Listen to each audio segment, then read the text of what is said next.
President Obama signing off on what Congress is punting on, giving the government another 2 weeks of running room.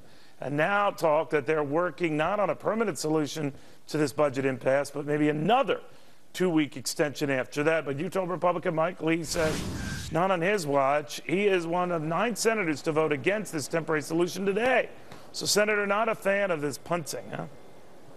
No, I'm not. I mean, I look at this vote today as a situation in which the Senate is out, as my friend Jim Rich from Idaho said, out trimming the bushes while the house behind them is burning. And they're saying, oh, don't the bushes look great?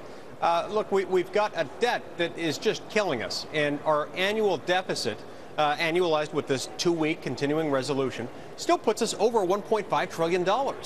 And this just isn't enough. All right, so 2 weeks from now, we face this quandary. You'll vote as you did today. No.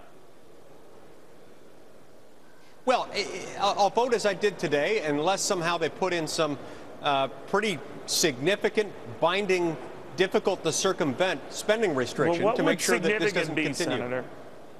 Well, I think we need to move in a direction of a spending cap that takes us below, certainly below 20%. I think closer to 18% is what's needed. 18% of GDP, roughly the 40-year average of revenue to GDP each year. That's the only way that we're going to start moving in a direction of balancing our budget. Then what is going on with your leadership, Senator? I'm both in the Senate and in the House, where obviously they concocted this 2-week extension for a reason. I'm wondering if someone put the fear of God in, said, look, if you shut the government down, investors are going to bolt, China is going to bolt. I don't know.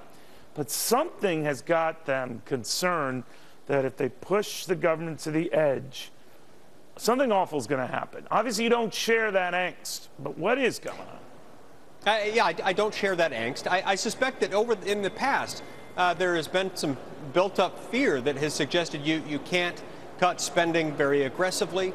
But I think the times are changing. And I'll tell you, I'm the father of 3 children. I am unwilling to sacrifice their future, their well-being, and the well-being of their children who are yet to be born, simply for the sake of political convenience today. We have to start making the difficult choices now so as to protect them.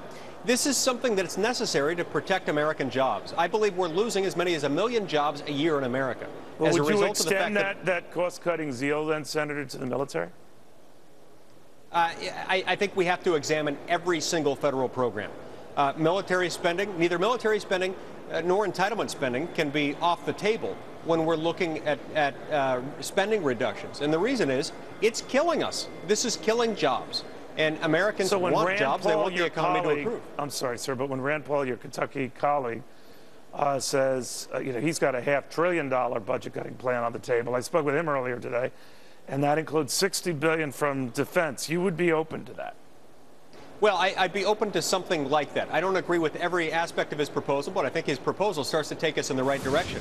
And I think what you're going to see is that both Republicans and Democrats in both houses are going to start gravitating toward more aggressive cutting measures because the American people are demanding it. And they're demanding it because they understand. I don't see them gravitating to it. This $4 billion thing today, touche, but I don't see them gravitating to it.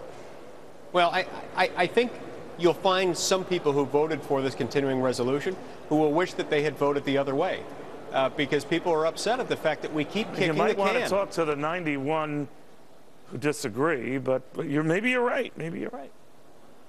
I'm right. Okay. But, time will tell. Senator, thank you very much.